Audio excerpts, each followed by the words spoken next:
এই কোশ্চেনটা দেখো, মেলস পজেস ক্লাসপার, মানে ক্লাসপার হচ্ছে একটা সঙ্গমঙ্গ যার মাধ্যমে মেলরা ফিমেলদের সঙ্গে মিটিং করতে পারে।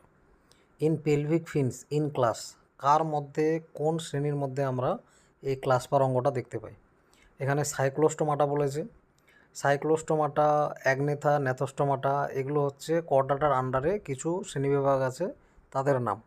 তারপরে আছে কন্ড্রিকথিস, মানে তরুণাস্থিময় মাছ বা তরুণাস্থি বিশিষ্ট মাছ। তারপরে আছে অস্টেকথিস, অস্টেকথিস মানে হচ্ছে অস্থি বিশিষ্ট মাছ।